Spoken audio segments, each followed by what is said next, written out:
오늘 열왕기 하 9장 말씀 함께 살펴보겠습니다.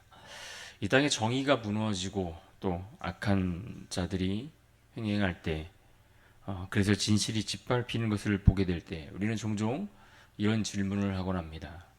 도대체 하나님은 왜 침묵하시는가?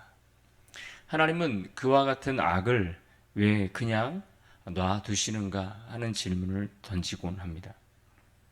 하지만 성경을 자세히 보면 하나님이 악한 그러한 것들을 보시며 그저 그냥 침묵하시는 것이 아니라 오히려 그것과 관련하여 더 정확하게 말씀하시는 것이 있음을 우리는 깨달을 수 있습니다. 하나님은 그저 그러한 현상들, 그러한 역사 속에서 현실 속에서 드러나는 그런 악한 이들을 보며 침묵하시는 분이 아니라 도리어 오래 참으시는 분이시다라는 것을 우리에게 말씀해 주고 있습니다. 열왕기하 9장은 그 하나님의 오랜 참으심, 그러한 인내 뒤에 찾아오는 공의의 날, 심판의 날, 이것을 우리에게 보여주고 있습니다. 그래서 9장에서 나타나는 여러 가지 정치적인 정변들은 그저 그와 같은 현상을 우리에게 다루고 보여주려는 것이 아닙니다. 이것은 하나님께서 오랜 시간 예언하시고 또 기억하신 그러한 약속이 성취되는 것, 곧 하나님의 공의와 심판의 날을 우리에게 보여주는 그런 사건이라고 할 수 있습니다. 지난 시간 다뤘던 8장에서 우리는 북이스라엘과 남유다가 죄로 인해 더욱 심하게 얽혀가고 있는 모습들을 보았습니다. 유다 왕 여호람이 아합의 딸 아달랴와 결혼하면서 죄와 더 얽히고 또 죄의 그 연결고리가 그렇게 남유다까지 번져가는 것을 볼 수 있었습니다. 악한 영향력이 남유다까지 완전히 집어삼키고 있다라는 것을 우리가 볼 수 있었습니다. 그런데 이 악한 연합의 열매가 무르익어갈 즈음 하나님은 드디어 예후라는 한 사람을 통해 그 역사 가운데 개입하십니다. 그것이 오늘 우리가 살펴보는 9장의 내용입니다. 먼저 하나님은 하나님의 사람 엘리사를 통해 제자 중 한 사람을 불러 예후에게 기름을 붓도록 하셨습니다. 그를 이스라엘의 왕으로 삼겠다 말씀하신 것입니다. 1절을 보겠습니다. 선지자 엘리사가 선지자의 제자 중 하나를 불러 이르되 너는 허리를 동이고 이 기름병을 손에 가지고 길앗 라못으로 가라. 기름병을 손에 가지고 길앗 라못으로 간 그가 6절에서 이렇게 말합니다. 예후가 일어나 집으로 들어가니 청년이 그의 머리에 기름을 부으며 그에게 이르되 이스라엘 하나님 여호와의 말씀이 내가 내게 기름을 부어 여호와의 백성 곧 이스라엘의 왕으로 삼노라. 여기서 기름을 붓다라는 이 히브리어를 보시면 마샤흐라는 단어가 사용되었는데 기름을 부어 구별하여 하나님의 목적에 맞게 쓰임받게 하다, 이런 의미를 가지고 있는 표현입니다. 그러니까 예후는 단지 한 나라의 쿠데타를 일으키기 위해서 세워진 정치인이 아니었습니다. 그는 분명 하나님의 뜻을 실행할 심판의 도구로서 사용되고 있다는 것을 우리가 알 수 있습니다. 더 나아가 선지자는 이 예후에게 구체적으로 그가 해야 할 일이 무엇인지 그의 사명에 관한 이야기도 전해 주었습니다. 7절과 8절을 보겠습니다. 너는 내 주 아합의 집을 치라. 내가 나의 종 곧 선지자들의 피와 여호와의 종들의 피를 이세벨에게 갚아주리라. 아합의 온 집이 멸망하리니 이스라엘 중에 매인자나 노인자나 아합에게 속한 모든 남자는 내가 다 멸절하되. 이와 같이 예후를 통해서 하시고자 하시는 이 일은 갑자기 이루어진 일이 아닙니다. 이미 열왕기상 18장에서 선지자 엘리야를 통해서 아합의 집안을 향한 심판과 저주의 그 예언의 말씀을 주셨고, 그 말씀이 이제서 성취되고 있는 장면을 우리가 보는 것입니다. 하나님의 정의가 이처럼 침묵하고 있는 것처럼 보이지만 그렇지 않았다라는 것입니다. 하나님의 정의는 침묵하거나 사라지는 것이 아니라 하나님의 때를 기다리기 위해 지연되고 있는 것처럼 더디게 느껴질 뿐 결코 취소되지 않는다라는 것을 우리가 알 수 있습니다. 이는 우리가 살아가는 오늘날도 마찬가지입니다. 오늘날 우리도 하나님의 기름 부음을 받은 사람들로 이 땅을 살아가며 그렇게 성도의 이름으로 이 땅 가운데 서 있습니다. 그래서 우리는 세상의 직함이 아니라 하나님의 목적을 품고 삶의 자리에서 예언자적인 존재로서 책임이 있는 자들로 살아가야 합니다. 그러므로 우리는 스스로에게 질문을 던져야 합니다. 과연 나는 누구에게 영향력을 끼치고 있는가? 누구에게 어떤 선한 영향력을 주고 있는가? 하나님의 말씀을 이루는 도구로서 그렇게 우리는 이 땅 가운데 쓰임받고 있는가 하는 것을 스스로에게 질문하고 물어야 할 것입니다. 이제 예후는 이스라엘 지방으로 내려가 병든 요람 왕을 만나러 길을 갑니다. 11절을 보십시오. 예후가 나와서 그의 주인의 신복들에게 이르니 한 사람이 그에게 묻되 평안하냐? 그 미친 자가 무슨 까닭으로 그대에게 왔더냐? 대답하되 그대들이 그 사람과 그가 말한 것을 알리라 하더라. 이 말씀은 지금 예후를 만나 한 선지자가 그에게 방으로 데려가 그에게 기름을 붓고 그가 이제 그 방에서 나와 동료 장교들에게 돌아가는 장관들에게 돌아가는 그러한 장면인데 그들이 지금 예후가 만난 그 사람을 가리켜 미친 자라고 표현을 하고 있습니다. 그런데 이 미친 자라는 표현은 고대 이스라엘에서 이 선지자들을 경멸하는 그러한 경멸적인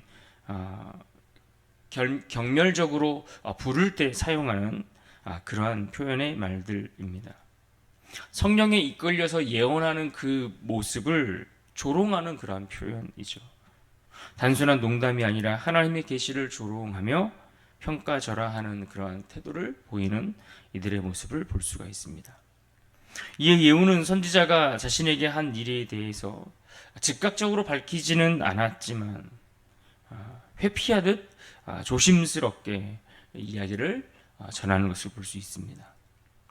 그가 자신이 받은 사명을 이루기 위해 함부로 입을 열지 않고 신중한 태도를 보이고 있습니다. 그렇게 그는 신중하게 그러나 또한 즉각적인 순종을 통해 더 이상 미루지 않고 그 일을 행하여 굴테타가 시작됩니다. 이때 북이스라엘 왕 요람은 그가 병들었던 중에서 이제 회복하는 중에 있었고 이때 남유다 왕이었던 아하시아가 이 북이스라엘 왕 요람을 병문안하기 위해 방문을 하고 있었던 때였습니다. 예후가 오는 것을 보고 이 요람 왕은 그에게로 파수꾼을 2차례나 보냅니다. 그러나 이 파수꾼들이 돌아오지 않는 것을 보고 이상히 여기며 예후를 직접 만나기 위해 나갑니다. 당연히 요람은 이 예후가 자신을 돕기 위해 온 줄로 생각하고 또 착각하여 그렇게 그에게 평안을 묻습니다. 그러나 예후가 뭐라고 대답을 했습니까? 22절을 보십시오.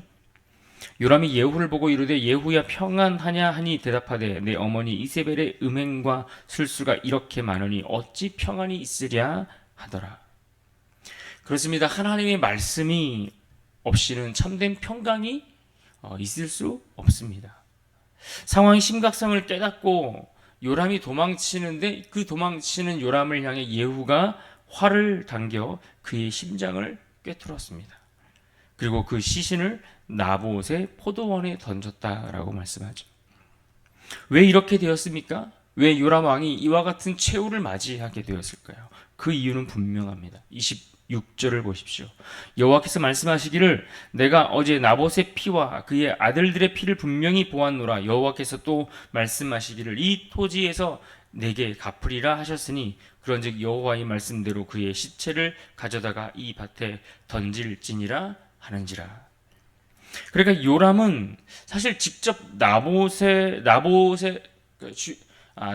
직접 죽이지는 않았습니다. 다만 그 악을 행한 아합 왕조의 일원으로서 그 악의 구조 안에 동참했던 자였습니다. 마찬가지로 요람의 병문안을 온 유다 왕 아하시아, 그도 이때 예후의 손에 죽임을 당합니다. 그 역시 아합의 외손자이고 악한 그 연합 가운데 속해 있었기 때문이죠. 우리는 종종 죄를 다루고 이야기할 때에 마치 개인적인 작은 실수쯤으로 축소해서 말하곤 합니다. 내가 실수해서 이런 일을 했다. 그러니까 작은 실수를 범하고 그냥 넘어가도 될 것 같은 정말 아무것도 아닌 일로 그렇게 가볍게 취급하며 넘길 때가 많이 있습니다. 그러나 성경은 죄를 우리의 단순한 실수로 보지 않습니다.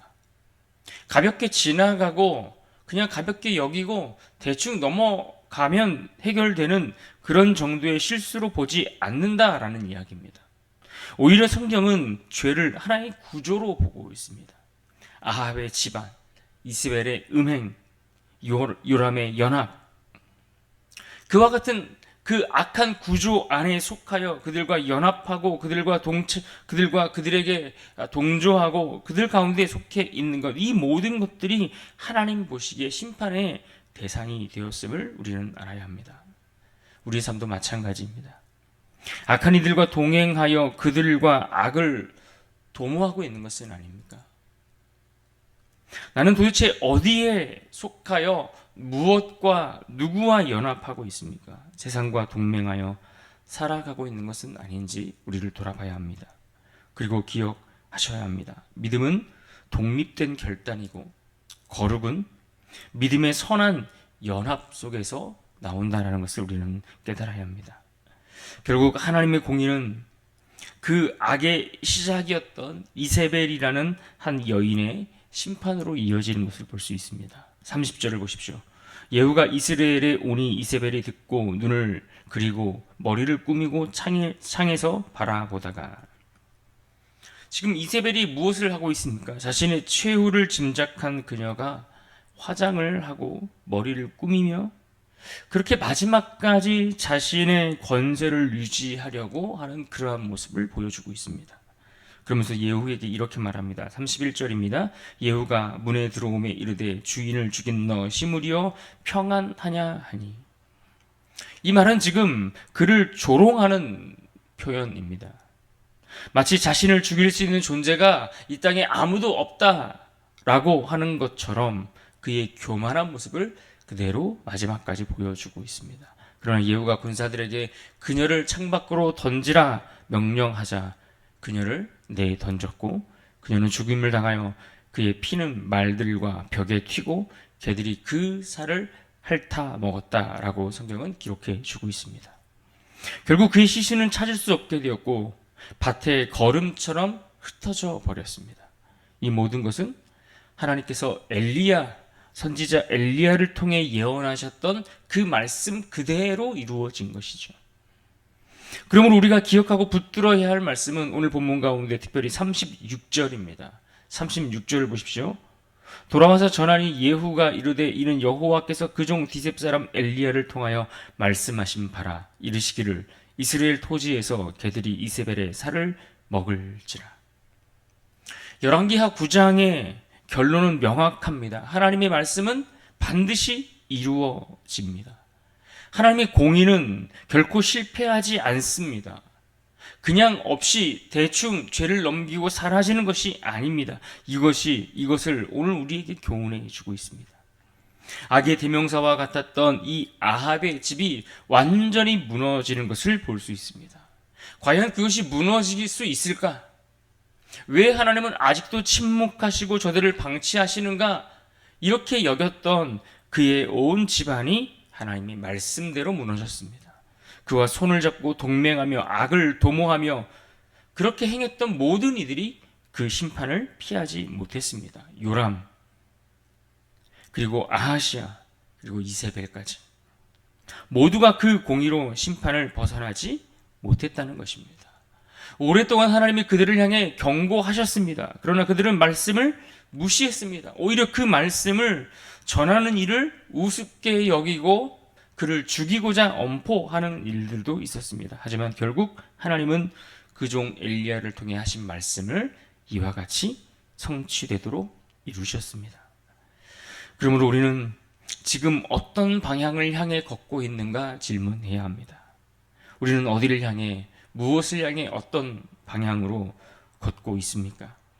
우리는 세상 속에서 예후처럼 하나님의 말씀을 성취하는 자들로 살아가고 있습니까? 아니면 아합처럼, 이세벨처럼 그저 자신의 왕국을 세우기 위해 하나님을 무시하는 채 그렇게 살아가고 있습니까?